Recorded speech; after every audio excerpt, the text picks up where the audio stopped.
فإن وقع شيء من إهماله رأوه خلاف ما ينبغي وكرهته قلوبهم. اہمال بے توجہی، غفلت اور احمالہ کہہ دی کہ اس کو چھوڑ دینا، توجہ نہ دینا. تو فإن وقع شيء من إهماله، اب اگر اس کی طرف سے کوئی غفلت یا بے توجہی ظاہر ہوتی ہے، یعنی عوام نے دیکھا، لوگوں نے دیکھا کہ جن مسائل پر توجہ دینی چاہیے اس پر توجہ نہیں دے رہا ہے، جن چیز کو قوت کے ساتھ نافذ کرنا چاہیے تھا نفاذ نہیں ہو رہا ہے، اس میں سستی و پہلوتہی سے کام لے رہا ہے. ترو خلاف ما ينبغي، تو پھر وہ جو ہونا چاہیے اس کے خلاف سمجھتے ہیں، یہ ٹوک دیتے ہیں، یہ آپ کا رویہ یہ ٹھیک نہیں ہے، ایسا نہیں کرنا چاہیے، ایسا کرنا مناسب نہیں ہے. وَكَرِهَتْ قُلُوبُهُمْ، اور اس چیز کو، اس رویے کو، اس اہمال کو ان کے دل ناپسند کرتے ہیں. وَلَوْ سَكَتُوا عَلَى غَيْظٍ، اور اگر وہ خاموش بھی ہو جاتے ہیں، خاموش رہتے ہیں، خاموشی اختیار کر لیتے ہیں، تو غصے کے ساتھ خاموش ہوتے ہیں. اور جو غصے کے حالت میں خاموش ہوتے ہیں ایک حد تک دباتا ہے کہ وہ پھوٹ پڑتا ہے. تو اگر بادشاہ نے روش ٹھیک نہیں کی اور لوگوں میں غصہ اور ناراضگی بڑھتی رہی تو پھر وہ بغاوت اور انقلاب کا اندیشہ ہوگا. وَلَبُدَّ مِنْ إِنْشَاءِ الْجَاهِ بِقُلُوبِ رَعِيَّتِهِ، بادشاہ کے لیے یہ بھی ضروری ہے کہ وہ اپنی رعایا کے دلوں میں اپنا رعب و دبدبہ پیدا کرے، یعنی اس کی ایک دھاک، اس کا ایک رعب، اس کا ایک دبدبہ، اس کی ایک وجاہت، شان و شوکت، اس کا شکوہ لوگوں پہ بیٹھا رہے، سبھی لوگ اس کی بات مانیں گے. ثم حفظه والتدارك الخادشات له بالتدبيرات المناسبة، تدارک کا تلافی کرنا، خادشات، خاشہ کہتے ہیں خراش ڈالنا، نوچنا، نقصان پہنچانا، اور پھر وہ اس رعب و دبدبے کی حفاظت اور اس میں جو نقص پیدا کرنے والی چیزیں ہیں ان کا تدارک اور ان کی تلافی بھی کرنا چاہیے. بی تدبیرات مناسبہ، مناسب اور بہتر تدابیر اختیار کر کے، یعنی وہ ایسا کام کرتا رہے، ایسی کارروائیاں بھی کرے کہ لوگوں کے دلوں میں دھاگ اس کی بیٹھی رہے، کمزور نہ ہو جائے. ومن قصد الجاہ، اور یہ جاہ و منصب ہی چاہتا ہے کہ اس کا دبدبہ قائم رہے، اس کی ایک پہچان اور شناخت رہے. فَعَلَيْهِ أَن يَتَحَلَّى بِالْأَخْلَاقِ الْفَاضِلَةِ، تو اس کے لیے ضروری ہے کہ وہ ان عمدہ اخلاق سے مزین و آراستہ ہو، ان شریفانہ اعلیٰ اخلاق کو اختیار کرے. تحلی بشیء، اختیار کرنا، مزین ہونا. مما یناسب ریاستہ، جو اخلاق اس کی سرداری اور اس کی قیادت کے مناسب ہے. یہ جو قائد ہے، رہبر قوم ہے، لیڈر ہے، اس کے اندر کیسے اوصاف ہونا چاہیے، یعنی کشجاعتی، بہادر ہو، ڈرپوک نہ ہو، والحکمتی، حکیم و دانا ہو، کم عقل بیوقوف نہ ہو، والسخاوتی، سخی اور فیاض ہو، خرچ کرنا جانتا ہو، والعفو عمن ظلم، اور اس کو معاف کر دیتا ہو، معاف کر دے جس نے زیادتی کی ہو، ورنہ بات بات پر کارروائی کرے گا تو لوگ اور ناراض ہوں گے. لیکن جب وہ معاف کر دے گا چشم پوشی سے کام لے گا موقع بہ موقع تو لوگ اور احتیاط کریں. وَإِرَادَةِ النَّفْعِ الْعَامَّةِ، اور پوری قوم کو نفع اور فائدہ پہنچانے کا عزم اور ارادہ بھی رکھتا ہو. تب لوگ دیکھیں گے کہ سب کے مفاد اور سب کے فائدے کے لیے کام کر رہے ہیں تو لوگ اس کو قبول کریں گے، یہ تو اچھا آدمی ہے. تو جو یہ چاہتا ہے، تو دیکھیے یہاں پر ایک یعنی حکیمانہ اور ایک علمی بات ہے، تو اس کو بھی اس سلیقے سے بیان کیا. چھوٹے چھوٹے جملے اور کہیں کوئی استعارہ یا بلا وجہ کا مجاز اور بہت زیادہ گنجلک تعبیرات کا استعمال نہیں. حالانکہ یہ دور وہ تھا جس دور میں قاضی فاضل اور حریری وغیرہ کا انداز چل رہا تھا جو بہت ہی گنجلک اور مسجع اور مقفع تھا. لیکن زمانے سے ہٹ کر کچھ لوگوں نے رویہ اور انداز اختیار کیا تھا.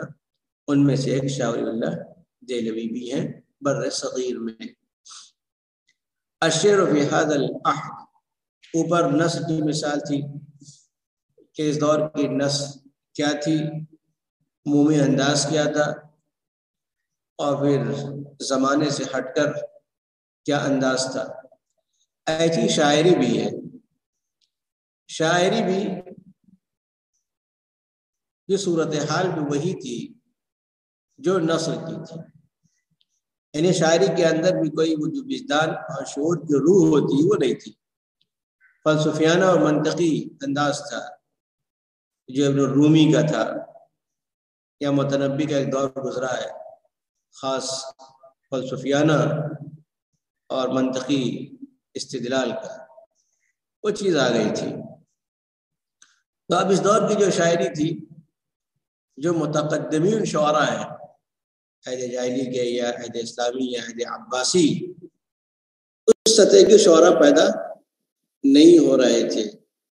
وہ اسی انحطاط اور زوال کے پیش نظر. لقد نبغ عدد من الشعراء في البلدان العربية، اس عہد میں یعنی عہد زوال میں عرب ممالک میں بہت سے ممتاز شعراء ہوئے ہیں. وَأَجَادُوا إِجَادَةً، اور اچھا کلام بھی پیش کیا ہے. قد لا تبلغ إلى مستوى المتقدمين، جو بہتری یا عمدگی متقدمین شعراء کی سطح تک نہیں پہنچتی. یعنی اس سطح کا کلام نہیں ہے جو متقدمین شعراء کا کلام تھا، جس سطح پر فائز تھا. وَلَكِنَّ كَلَامٌ لَمْ يَخْلُ مِنْ قُوَّةٍ وَتَقْصِيرٍ، لیکن اس نقص اور کمی کے باوجود اس دور کے شعراء کا کلام بھی تاثیر اور قوت سے خالی نہیں ہے. شاعری کی جو تاثیر اور زور ہوتا ہے، وہ زور اور تاثیر ان کے کلام میں پائی جاتی. خاص طور پہ محمد سعید البصیری، جن کا مشہور قصیدہ بردہ، یہ تو بہت مشہور ہے، بلکہ لوگ اس کو زبانی یاد کرتے ہیں. اسی کی شہرت اس دور میں، اور اس کے لوگوں نے بڑے مناقب اور فضائل بھی بیان کیے. اور قصیدہ بردہ وہ بھی ہے جو کعب بن زہیر کا ہے. اس کو اس لیے کہا جاتا تھا کہ آپ نے خوش ہو کر اپنی ردائے مبارک ان کو عطا کر دی تھی. اور یہ قصیدہ بردہ منقبت رسول میں ہے، یعنی آپ صلی اللہ علیہ وسلم کے مدحت، منقبت، فضائل اور اخلاق کو پیش کیا ہے. ایسے صفی الدین حلی ہیں جن کا انتقال 750 میں ہوا ہے. یہ تو مشہور ہے، اس کے علاوہ اور بھی ہے. آپ نے مجموعۃ من النظم والنثر میں ان کے نمونے پڑھے ہیں. ہندوستان میں بھی قابل ذکر شعراء میں غلام علی آزاد بلگرامی ہیں. ان کا انتقال 1786 میں یعنی 18ویں صدی عیسوی کے اواخر میں ہوا ہے۔ ان کا ایک مشہور قصیدہ یا دیوان ہے، اس کا نام ہے سب و سیارہ، یہ چھپا بھی ہوا ہے اور لوگوں نے جگہ جگہ ان کے نمونے بھی دیے ہیں۔ تو شاعری کے نمونے نہیں دیے، صرف ایک سرسری اشارہ کر دیا ہے کہ شاعری بھی اس آیت میں موجود تھی اور لوگوں نے اپنی اپنی صلاحیتوں، طبیعتوں اور ذوق کے اعتبار سے شاعری کی ہے، عمدہ شاعری کی۔ لیکن ہم اس کا موازنہ جو متقدمین شعراء ہیں، عہد جاہلی، عہد اسلامی، عہد عباسی، ان عہد کے شعراء سے نہیں کر سکتے، اس لیے وہ سطح پائی نہیں جاتی ہے۔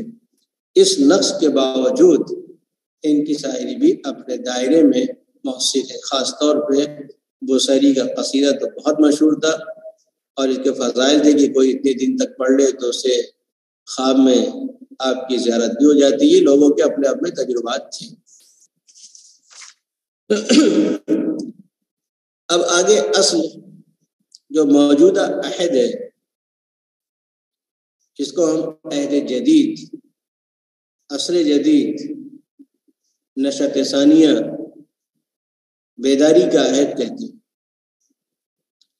اور اسی عہد کے مشہور جو ادبا ہیں، انہی کی تحریروں کو ہم پڑھتے پڑھاتے اور سیکھنے کی کوشش کرتے ہیں۔ یہ عہد بھی ہر اعتبار سے، تاریخی، سیاسی، ثقافتی اور زبان و ادب کے اعتبار سے بہت اہمیت رکھتا ہے۔ اس عہد کا آغاز تاریخی اعتبار سے مصر پر نیپولین کے حملے سے ہوتا ہے، اور نیپولین نے مصر پر حملہ کیا تھا 1758 عیسوی میں، اور یہ پھر مصر میں 3 سال رہا، اس لیے کہ مصری قوم نے قبول نہیں کیا، بلکہ اس کے خلاف بغاوت ہو گئی تھی اور آزادی کی تحریک نے زور پکڑا تو نیپولین کو جانا پڑا۔ لیکن اگرچہ یہ نیپولین کا حملہ جو تھا وہ سامراجی ہے، استعماری، یعنی ناجائز طور پر آ کر مصر پر قبضہ کر لیا۔ لیکن دوسری طرف اس کی آمد سے مصریوں میں بیداری بھی پیدا ہو، اور مصریوں نے بہت سی ایسی چیزیں دیکھی فرانسیسیوں کے پاس جس کا اس سے پہلے ان کا سابقہ نہیں پڑا تھا، یا انہوں نے اس کو دیکھا نہیں تھا۔ خاص طور پر فرانسیسیوں کا جو طریقہ زندگی تھا، یا ان کے عقل و شرب ہے، لا و لعب، موسیقی کے سامان، رقص و سرود کے سامان، فضائل، ان کی معاشرت، اسی طریقے سے بہت سی خامیاں بھی تھیں،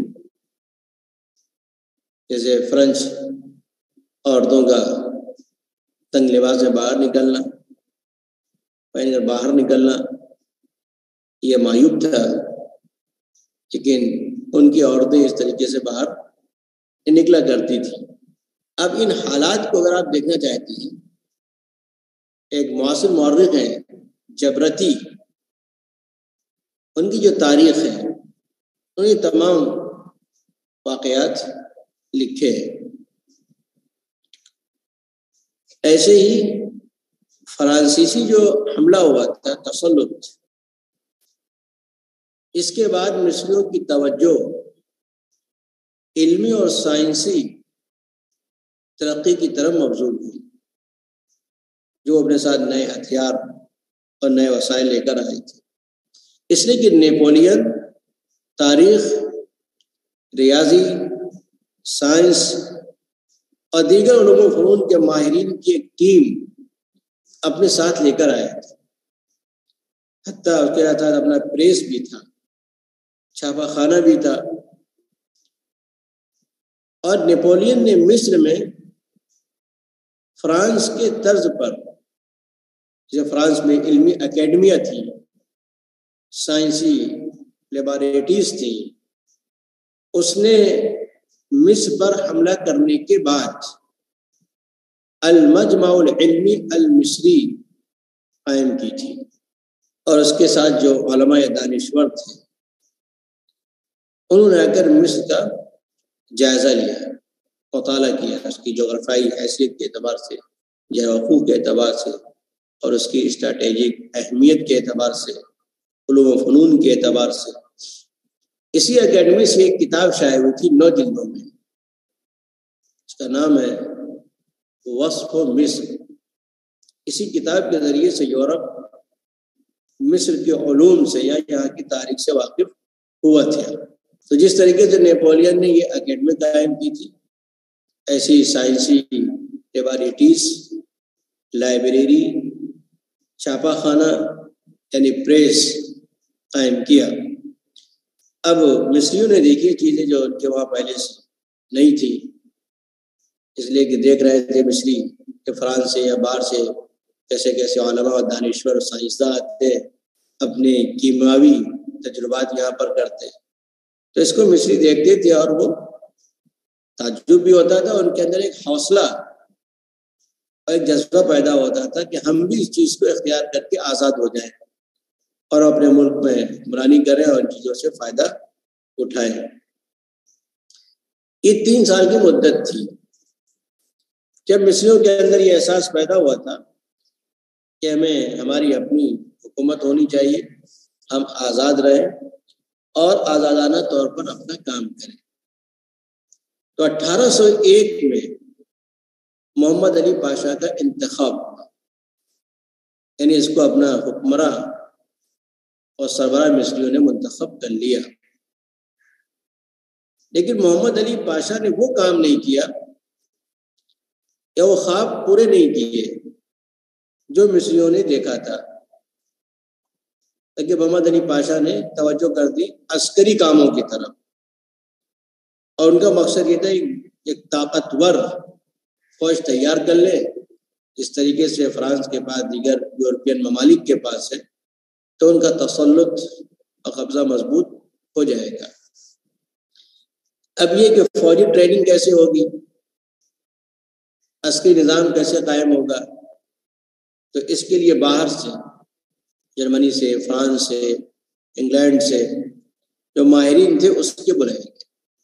یہی وہ نقطۂ اتصال ہے جب مصر کا یورپ سے تہذیبی اور علمی اتصال ہوتا ہے، اور پھر اسی کے بعد سے مغربیت اور اسلامیت کی کشمکش کا سلسلہ شروع ہو جاتا ہے کہ وہ لوگ سب باہر سے آ رہے تھے اپنی تہذیب کے ساتھ، اپنی فکر کے ساتھ، اپنی ایک الگ سوچ کے ساتھ، اور مصری اس سے متاثر ہوتے تھے کہ گویا کہ انہی کا طریقہ بہتر ہے، یہ اچھا ہے۔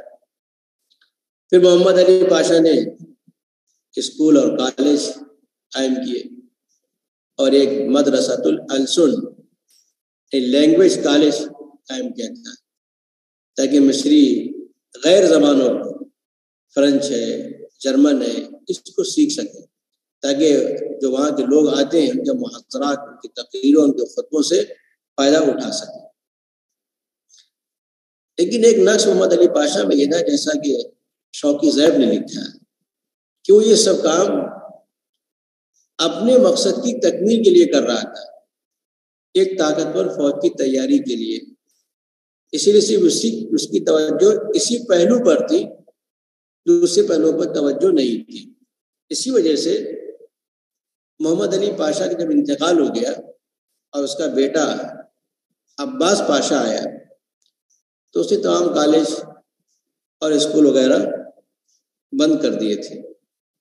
تو اگرچہ عباس پاشا نے بند کر دیا تھا، لیکن مصریوں کا یورپ سے رابطہ منقطع نہیں ہوا، آنے جانے کا سلسلہ تھا، اور جو تعلیمی وفود مصر سے گئے تھے یعنی پڑھنے کے لیے باہر، اس سلسلہ جاری رہا، وہ لوگ باہر سے آ رہے تھے سیکھ کر، اور بہت سے یورپ کے لوگوں نے مصر میں سکونت بھی اختیار کر لی تھی۔ پھر اس کے بعد اس کا بیٹا آتا ہے آگے چل کے اسماعیل پاشا۔ اسماعیل پاشا کے عہد میں وہ تھوڑا سا علم دوست واقع ہوا تھا، انہیں تمام چیزیں بحال کر دی تھی، جو اسکول اور کالج تھے، اور ان سے رابطہ بھی قائم کیا۔ اسماعیل پاشا نے ایک اور کام کیا تھا، ایک دارالاوپرا اوپیرا ہاؤس کے نام سے قائم کیا تھا، تاکہ مصریوں کو جو یورپین کلچر ہے اسے روشناس کرایا جا سکے، اور جو غیر ممالک کے لوگ آتے ہیں وہ بھی دلچسپی لیں۔ تو ایک طرف تو محمد علی پاشا نے یہ کام کیا تھا، پھر عباس پاشا، ابراہیم پاشا، پھر اسماعیل پاشا، یہ سلسلہ گویا کہ یہاں سے بیداری کا آغاز ہوتا ہے اور یہ سلسلہ چلتا رہتا ہے، یعنی پاشا خاندان کے لوگ۔ اس کے بعد مزید جب زبان و ادب کے اعتبار سے ترقی کا سلسلہ ہوتا ہے، جب 1820 میں مطبع بولاق کے نام سے ایک پریس قائم کیا گیا تھا، پھر 1841 میں ایک دار الترجمہ و تالیف قائم ہوا کہ جو یورپ کی علمی اور سائنسی کتابیں ہیں، ادبی کتابیں ہیں، عربی سرا منتقل کیا جائے اور عربی سرمایہ کو دیگر زبانوں میں منتقل کیا جائے۔ تو تقریباً 1880 سے لے کر 1899 تک ترجمے کا کام بہت زیادہ، خاص طور سے رفاع بالتحتاوی کا نام سنا ہوگا، جن کو رائد النہضہ الادبیہ الحدیثہ کہا جاتا ہے۔ ایسی ایک ہے صالح مجدی، عبداللہ ابو سعود اور احمد عبید تحتاوی، محمد عثمان جلال اور نجیب الحداد، یہ بڑے مشہور مترجم ہیں جنہوں نے ادبی ذخیرے کو غیر زبان سے عربی زبان میں اور عربی زبان کی چیزوں کو غیر زبانوں میں منتقل کیا تھا۔ بدء النہضہ الحدیث، نئی بیداری کا آغاز۔ صاحب کتاب نے یہاں پر عالم عربی میں سب سے پہلے بیداری کہاں شروع ہوئی، کون ممالک متاثر ہوئے، ان کا ذکر کیا، اور وہ دونوں مصر اور شام ہیں۔ حالانکہ ایسے تو اس کی ابتدا 18ویں صدی عیسوی کے اواخر سے ہو جاتی ہے، اور یہی وہ زمانہ تھا اسے کہتے ہیں التقاء الشرق بالغرب، مشرق کا مغرب سے اتصال، اور اس سے پہلے اندلس میں التقاء الغرب بالشرق، مغرب کا اتصال مشرق سے ہوا تھا۔ وہ صلیبی جنگوں کا عہد ہے، تو لڑتے لڑتے اندلس گئے تھے، کرتے شکست کھا گئے تھے، لیکن مسلمانوں کے علمی، ادبی، سائنسی تحقیقات اور ترقیات دیکھی تھی، اس سے بڑے متاثر ہوئے تھے۔ تو وہ زمانہ کہتے ہیں کہ مغرب تاریکی سے نکل کر روشنی کی طرف آیا۔ تو عجیب ہے، دو کوئی کے اتصال ہے مشرق اور مغرب کا۔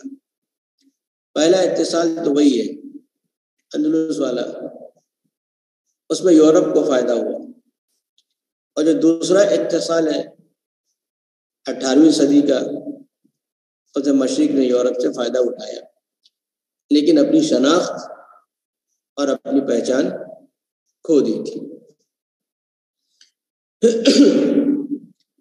تو چونکہ سب سے پہلا اتصال مصر اور شام کا ہوا تھا، اسی لے کے دیکھیں مغربی تمدن اور تہذیب سے، مغربی فکر سے سب سے زیادہ جو لوگ متاثر ہوئے ہیں وہ مصری اور شامی ہیں۔ پھر نیپولین کا حملہ، پھر اس کے دیگر ترقی و بیداری کے جو وسائل آتے چلے گئے، جیسے کہ محمد علی پاشا ہیں، پھر اسماعیل پاشا ہیں۔ پھر اسماعیل پاشا میں بہت سی چیزیں، خاص طور سے نہریں، سوئس کی کھدائی ہے، جیسے بالکل یورپ کو جا کر مصر میں داخل کر دیا۔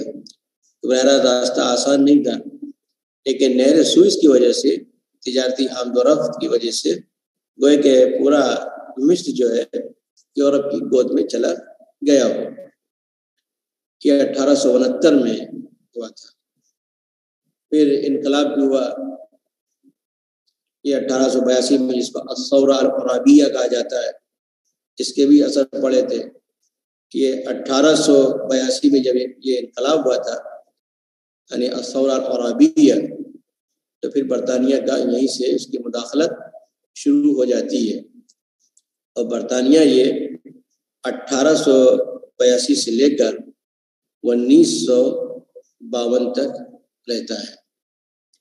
اس کے بعد یہی برطانیہ کا جو عہد تھا، اسی میں لارڈ کرومر آیا تھا اور اس نے وضاحت کی تھی کہ مصر آنے کا میرا مشن کیا ہے۔ اس نے صاف لفظوں میں کہا تھا کہ میں یہاں پر 3 چیزوں کو ختم کرنے کے لیے آیا ہوں، یا ان کو مٹانے کے لیے۔ نمبر 1، قرآن کو، یعنی عربوں مسلمانوں کا تعلق قرآن سے کمزور ہو جائے بلکہ ختم ہو جائے۔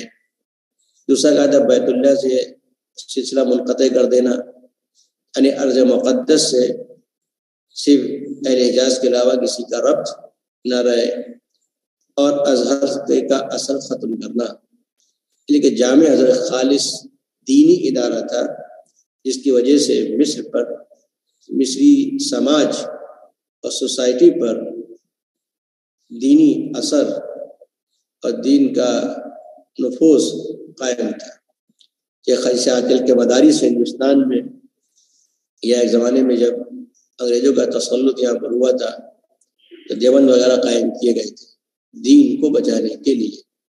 تو مصر سے ایسے علماء تیار ہو رہے تھے جو مسلمانوں کا تعلق اور ربط دین سے مضبوط کرتے تھے۔ تو اس نے یہ بنیاد کہہ دی، ہمیں 3 چیزوں کو ختم کرنا ہے۔ تو اگرچہ بیداری تبدیلی بہت آئی، لیکن اگر آپ نے اس کتاب کا مطالعہ کیا ہوگا، اسلامیت اور مغربیت کی کشمکش، تو اس سے اندازہ ہوگا کس طریقے سے ترقی تو کی، لیکن اسلامی جو تشخص تھا، اسلامی جو تہذیب و تمدن، یہ چیزیں ختم ہونے لگیں، یورپین کلچر ان پر حاوی ہو گیا۔ بدأت البلاد العربية تستيقظ من صعوباتها وتأخذ بأسباب النهضة الحديثة من منتصف القرن الثاني عشر الهجری۔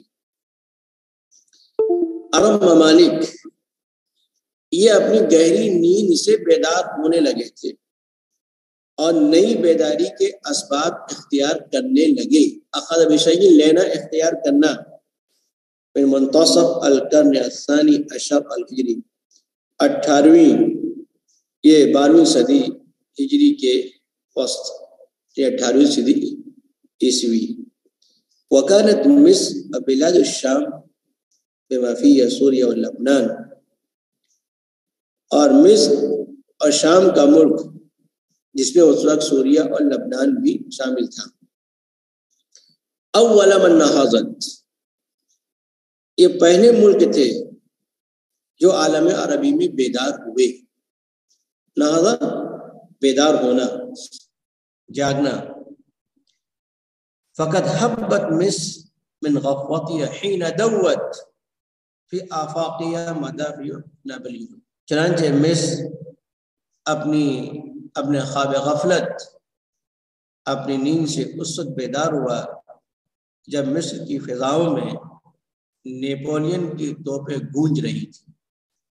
یعنی 1798 جا کر اس نے حملہ کیا، 3 سال وہ رہا تو مصریوں کی آنکھیں کھلی، وہ کہاں تھے اور یورپ کہاں پہنچ گیا ہے۔ وشعر رجال حکمیہ بضرورت تصنیف الشعب، پھر مصر کے حکمراں افراد نے، خاص طور سے محمد علی پاشا نے، حکومت کے لوگوں نے یہ ضرورت محسوس کی کہ قوم کو تعلیم یافتہ بنایا جائے، تثقیف تعلیم، ان کو پڑھایا لکھایا جائے، اور محمد علی پاشا نے توجہ دی تھی عسکری تعلیم پر، وتطویر الخطط التعلیمیہ فی البلاد، اور ملک میں تعلیمی نظام کو، تعلیمی خطوط کو ترقی دی جائے۔ جو قدیم نظام چلا رہا اس سے ہٹ کر اس لیے اسے نئے نئے اسکول اور کالج، پرائمری اور سیکنڈری اسکول بہت قائم کیے تھے۔ تو اس سے گویا کہ ایک بیداری پیدا ہوئی کہ پڑھا لکھا جائے، اور یورپ نے کس طریقے سے ترقی کی، نیپولین کیسے اپنے ساتھ ترقی یافتہ وسائل لے کر آیا تھا، ہم بھی اس سے استفادہ کریں۔ وعنی حاکم محمد علی منذ سنہ 26 و 800 والف البلاد، چنانچہ مصر کے حاکم محمد علی پاشا نے 1826 سے تعلیمی وفود بھیجنا شروع کیے تھے یورپ کے لوگ، یہاں سے پڑھنے کے لیے فرانس جائیں، جرمنی چلے جائیں اور سیکھ کر آئے الراسیہ۔ تو جو وفود باہر پڑھنے کے لیے گئے تھے ان میں سب سے ممتاز شیخ رفاعت طہطاوی ہیں، جن کا انتقال 1873 عیسوی میں ہوا۔ وكان ازہریا مثقفا بالثقافہ الدینیہ، یہ رفاعت طہطاوی ازہری فارغ تھے اور مذہبی تعلیم یافتہ تھے، کیونکہ ازہر میں دینی اور شرعی علوم کی تعلیم ہوتی تھی۔ وَأَثَّرَتْ فِيهِ سِيَارَةُ لِلْغَرْبِ، پھر مغرب کے سفر نے، مغرب کی زیارت نے ان پر اثر انداز ہوئی۔ جب مصر سے باہر گئے، فرانس گئے، جرمنی گئے، اور وہاں کا ماحول دیکھا، وہاں کی ترقیات دیکھی، اور وہاں کے اسکول و کالج دیکھے، تو اس سے متاثر ہوئے۔ وَظَهَرَ ذَلِكَ بِطَرِيقِ فِكْرِهِ وَعَقْلِيَتِهِ، اور یہ تاثر، یہ چیز ان کی طریقے فکر اور ان کے ذہنیت میں نمایاں ہوتی ہے کہ کس طریقے سے تبدیل ہوئی اور یورپ میں جو ترقی تھی اس سے مبہوت ہوئے۔ وبتاثیر هذه البساط الغرب اختلط طائفة من الشباب المصری بحیات الغربیین، پھر مغرب جانے والے ان تعلیمی وفود کے اثر سے، نتیجے میں مصری نوجوانوں کی ایک جماعت مغربیوں کی زندگی سے خلط ملط ہو گئی، ان کا رہن سہن، ان کا طریقہ زندگی، آزادی۔ وَأَخَذَتْ تَقْرَأُ هُنَاكَ فِي الْأَدَبِ الْغَرْبِ، اور جو مغربی ادب تھا اس کا مطالعہ شروع کیا، نئے نئے اصناف دیکھے، قصے، ناول، مقالہ، ڈرامہ، اور تفیل و تجلی، فائدہ پہنچایا بھی، و تجلی اللذہ الفنیہ الخاصہ، اور اس لٹریچر کے متعلق جو خاص ایک فنی لذت، فائدہ تھا، اس کو حاصل بھی کیا کہ ہمارے وہاں جمود ہے، اس جمود کو چل کے ختم کرنا ہے۔